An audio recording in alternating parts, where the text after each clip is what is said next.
good morning, and welcome to Table Talk with Brenda Perryman right here on TV 33, WHPR Comcast 9 Day.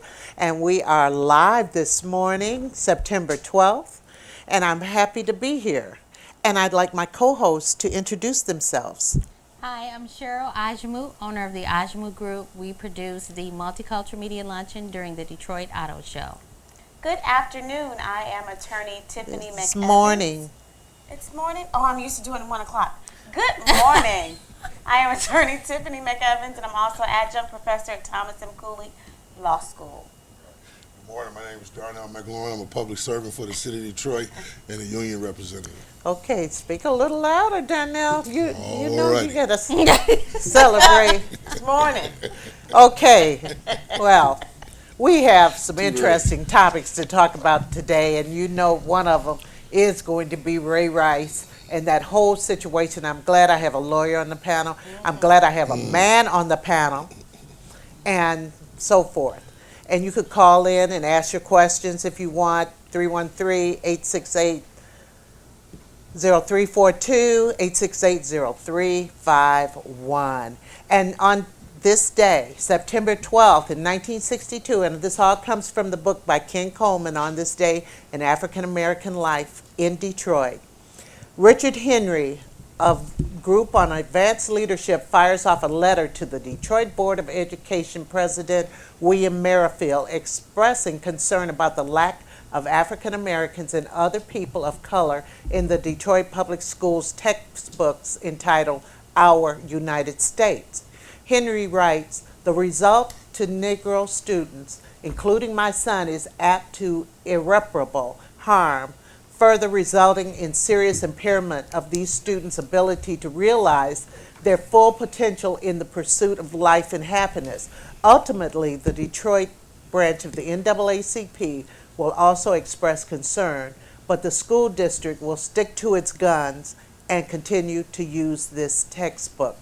And I wanted to speak to that quickly because coming up in those days, we did not have, there was not a black man in any of my history books or anything in those times. So we did not know what contributions, if any, our people made to this country.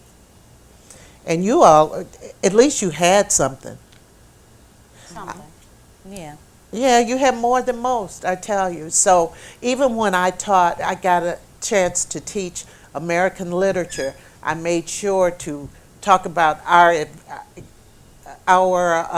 contributions to American history and join that in somewhere because kids have to know.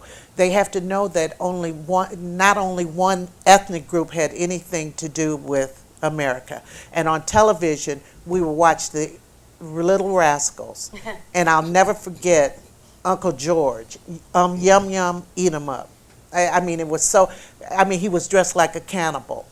It was just ridiculous. That's what we saw. You all see so much more. I'm not saying really if it's that much better right now because of some of the reality television, but you all like it. By the way, everybody, in a couple of weeks, I'll be interviewing Kim Cattrall, who played Samantha on Sex and the City. Oh, okay. Yeah, that's going to be interesting. Yes, So very. that's coming up. But I'm just interviewing her about men, no pause. Okay. Now, I'll be in the studio for it, that one. internationally, Oscar Pistorius, the Olympian and the paraplegic, well, But obviously someone finds him attractive. But we are all on notice. But someone else is going to go ahead and date him and go out with him and drink with him. You know, it's scary. All because he's considered a role model because he's successful. oh my That God. doesn't make you a role model. I agree. I've been saying that all along. Just I because know. you play professional sports Does not make you a role model. But for some people, it is. But you know, but Darnell, once James Earl Jones said, along with fame comes responsibility. Now that I agree, but responsibility and being somebody's role model are two different things. You know, we need to choose. That's just like, you know, and I'm, you know, I've watched, Love and Hip Hop every now and again, but Oh Lord. I can't take it. Yeah, I can. Yeah, I it's, can't take it's it. degrading. It is. Oh, it drives me degrading. crazy. We had a different world. We had the Cosby Show. We had things that were positive. You know, I looked forward to going to college, just like a different world. Now, what are you looking? What do our kids have to look forward to if this is what you allow them to watch and absorb and see? My kids wouldn't be allowed to watch Love and Hip Hop. Right. So it's what you choose to let your kids do and see. And half the time, we were outside playing and not inside doing video I games know. and all that. They so don't we didn't play. have time to Well, watch TV. They don't play anymore. don't You play. know. And I think what happens is, the television does exactly what it's intended to do for me. Entertains me.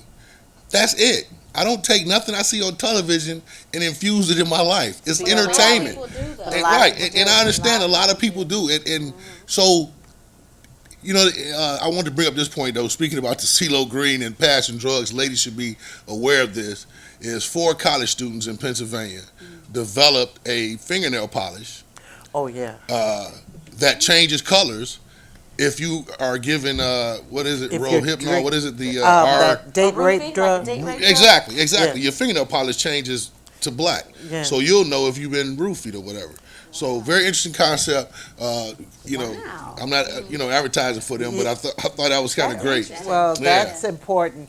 It just seems to, and I'm going to go on to the next subject because we're never going to make it out of here with everything.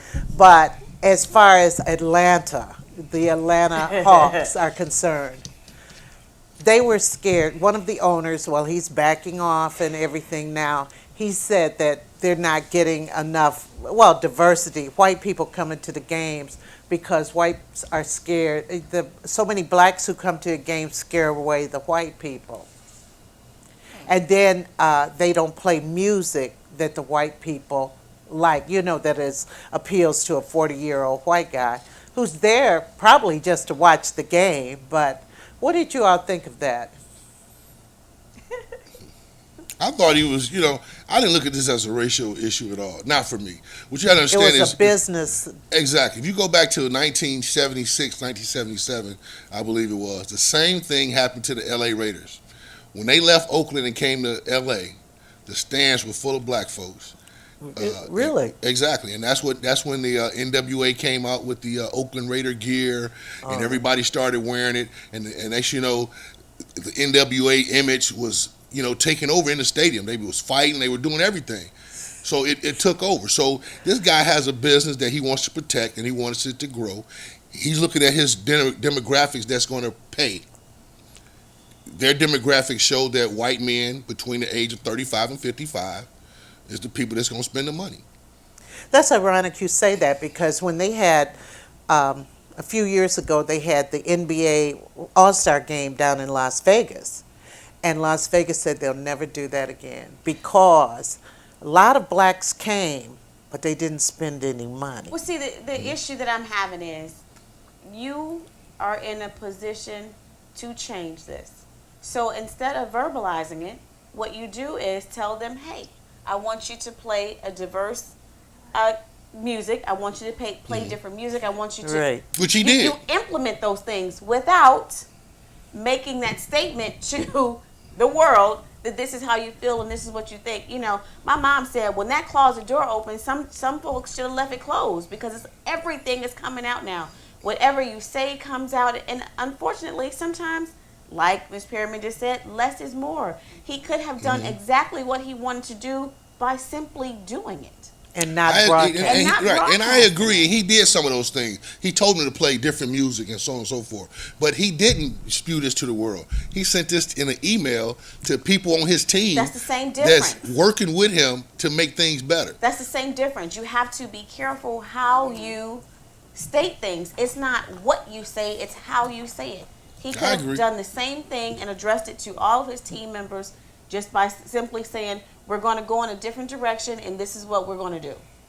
Without even bringing in the dynamics of it's too many black people coming and they're scaring off the white folks. But you know what It I wasn't think? necessary. I think that race is getting so, it's been big, but people are verbalizing Oh, their definitely. racism now. I'm not saying that was racist, but Danny Ferry's remark about the African player, did you hear it? They have an African player on the team, and I can't think of his name. I feel so bad about that right now.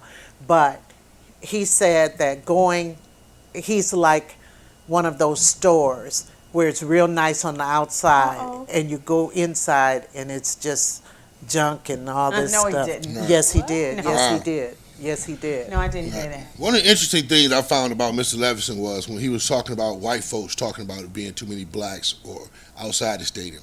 He said he thought that was false. So from that statement, I believe he wasn't making it a racial incident. No, that's because now you're in the spotlight and you have to clean up the mess. No, this was included in the email. In the initial email that was sent out, Oh, you were he said talking about that, how okay. white folks was claiming that it's too, where the stadium is too bad. And he told him that's garbage. He said, I just think that's white folks being, And so I don't think it was from, if you read the whole email, I don't think he was coming from a racist point of view. He was just looking at how can I raise dollars. He was saying we offer the same programs that they offer around the nation at basketball arenas, but we are coming in low in the dollars. He said when the hockey team is there playing, same building, Yeah, it's better revenue. scales is sales are through the roof. People make everything nowadays, I think, be racist. There was it was like a bar or a lounge, and they started a new policy where they didn't want baggy pants Oh, or yeah. jerseys, and all of a sudden it was, well, you don't want black people. I didn't find that not wanting black people. I don't like to see your underwear when I'm going out walking around down the street or whatever else. So that Exactly. didn't say I didn't I want black agree. people.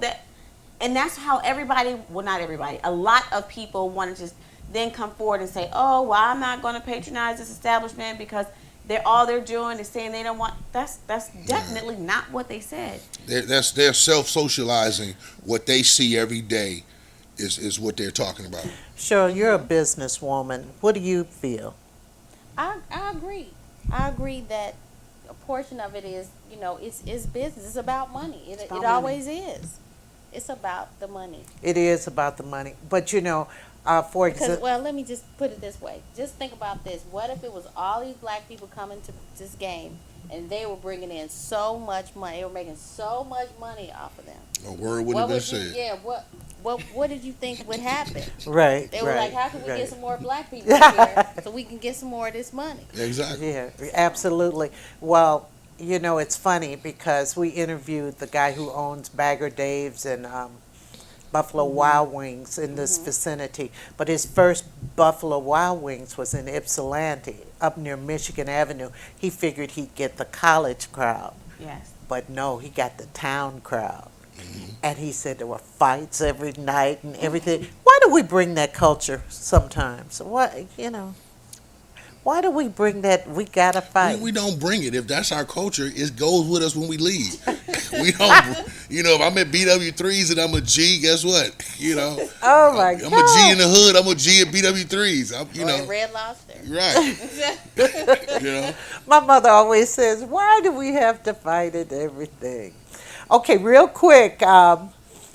In that show, Married at First Sight, the black couple who got married, and that's a show. Married at First Sight is a show where you only see the guy. I think it was on VH1. You only see the guy when you come down the aisle, and he sees you for the first time. And they had a black couple, and they got married, and now they're getting a divorce. I mean, Why even? They stay married for like 5 weeks, though. yeah, I know. Ooh, where And- they And they had sex the first night because the first she said, "Well, I'm not going to have sex. I'm going to get to know him." But they had sex the first night. But they go through screenings, and basically they have people pair them up who figure that these two would be compatible because of the different screenings and background interviews that they went through. So, Extensively. yeah. And she explained that what she felt like she had been dating, it wasn't working. She's having professionals, match her up with somebody. Maybe this will really work because they're going through different things or looking at things that maybe I haven't taken a look at before. But to marry I'm coming into the room and I see this guy For the first over time. there. It's a bit extreme. Yeah. I mean, I think everybody wants to be, so many people want to be on television. That's ridiculous. I think it's ridiculous. Everybody it's searches just for their like the 5 show minutes. that's dating naked. Yeah, You that's actually right. go What? on a date Oh, and yeah. both of Yeah. you are naked, completely naked. Right. That's unbelievable. That, They well, have a lot of people on the show. I heard this morning that somebody is suing the show, one lady, because she said they didn't cover her up enough on television. You know, I guess Yeah, I they saw blew that it too. up. Did they? Well, I saw her article where she's suing them because she said that there was something that happened and they did, and they didn't. You know how they didn't blur about her vaginal area Enough or enough. whatever. Yeah, so she's suing them. You go on the Right. show naked. Chance did you take? Now you want to sue for being naked. Because, remind you, all the cameramen and the producers and everyone else see you. Exactly. So Unbelievable. This is a sue me nation, by the way. Yeah, it Yeah. is. Reality shows. Oh my God. Yes. I mean, people just want to sue. They want to sue. They want to sue. And I don't know. I couldn't get back into this last article I wanted to talk about, and that's the acting white. Remember, they used to say that a long time ago. So and so's acting white because they talk proper, or they this, that, and the other thing. And people thought it had gone away, but it hadn't gone away. And I think when President Obama became president, they wanted him to get mad, I mean, the opponents, and act like a mad, angry black man. And he's been accused of that, even though he has really kept his temper. I could never be President Obama. never. I couldn't be Michelle either because I'd be just up in there just cutting up. Like, get her out of here. Oh, I would. You're right. You're absolutely Dude, right. I just look at her when she get But over did had you a all State of the Union. did you all ever run across that, people saying you talk white or you act white, or well, you have a very your daughter speaks, just wonderfully. Right. And that's a tribute to, she, went to school in Farmington Hills. So my youngest son now, who went to school in Farmington Hills, now in Southfield, he finds it very difficult to interact. Why? It's they're different from what he's used to. Yeah, I know what And happened. I can understand that, but the whole acting white thing, I thought it was going away too. I mean, have you seen some of these alligator shows?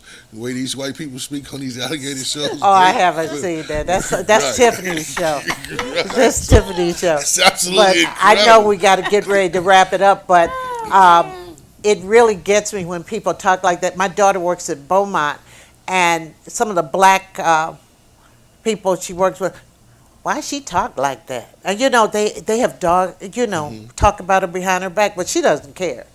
But I mean, just because she uses a, subject, verb, direct object. I mean, seriously, but I really want to get into this conversation. I think I'm going to save it. But we are out of time. It went so fast. did. It went so fast. We could have gone on and on and on. And I'm going to have this talking white thing because I'm trying to get to it, because people have been put in some real situations, because I can't stand when people say, oh, it's so articulate. Oh, God. Right, it's like he should be. I know. But they're surprised. Exactly. I know. He So, should be. he should. Please. Once, back in the day, I was accused of that when I student taught. My critic teacher said, oh, you speak well, As you should. Okay, everybody, we will see you again next Friday. And like I said, we're looking up. See you then. Thank you, co-host.